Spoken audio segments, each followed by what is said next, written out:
you think this is really a high crime and misdemeanor? Yeah, absolutely. You've got a cabinet secretary who is totally disregarding the laws passed by Congress. I think you probably understand the Constitution, right? We write the laws, they execute the laws. And you can't just have a cabinet secretary do whatever they want. He keeps talking about a need for immigration legislation. Well, if that's the case, that must mean that we write the laws and that he recognizes that we need new laws, but he's just doing it the way he wants to do it regardless of the laws that are passed. What law specifically do you feel like he's not carrying? Yeah, it says shall detain. You know what's incredible? It doesn't tell the FBI you shall capture every murderer, but the law says you shall detain. And if you determine that they don't have credible fear, you detain until they get deported. That's what the law says. And every other cabinet secretary, even under Obama, Jay Johnson, detained those people and then deported. That's not what Mayorkas has done. He's done just the opposite. And courts have made that ruling, the Fifth Circuit, several others. And in Texas versus USA, the Supreme Court didn't rule on whether or not he was breaking the law. In fact, they had a discussion between the Solicitor General and Kavanaugh about what do you do in that case? And the Solicitor General basically said it's Congress that does it, not the court system. And then in the majority, if you look at the majority on that, go read it. It's very clear. They say, both Kavanaugh and Alito, the only recourse when you have a lawless cabinet secretary who's disregarding the law is impeachment.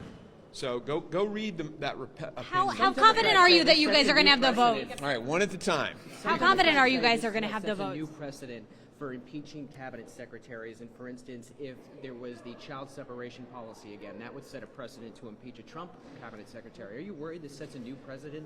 Look, I would do this to a Republican if they were. I'm defending this equal branch of government. I mean, that's what we're doing. And if a Republican is basically disregarding the laws passed by this Congress, by any Congress, absolutely, they got to go too. You can't have that. I mean, it's tearing apart the whole foundation. We have a separate but equal branches of government designed to spread power out so that you wouldn't have tyranny. That's the whole purpose of what our founders, and they even separated power between the federal government and the state government with the 10th Amendment. If it's not in this document, it belongs to the states. Well, what has he done? He's basically forced his own agenda against the laws and the way they're written on the American people, and it's been devastating. 150,000 dead to fentanyl. The crime nexus with the cartels exploiting human trafficking, $13 billion. They're now metastasizing across the country, connecting to the gangs. I mean, this has been devastating. And look at the known or suspected terrorists that have come into the country. 300 plus. What's in the unknown gotaways and the known gotaways? We don't know.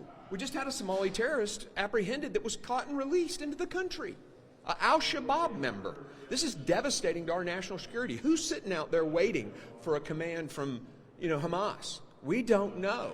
The FBI director in front of our committee said, I don't know. This is detrimental to the security of this country. His not executing the laws, that's unacceptable, and he's got to go. Chairman, how confident are you guys how confident are you guys that you're going to have the votes on the floor?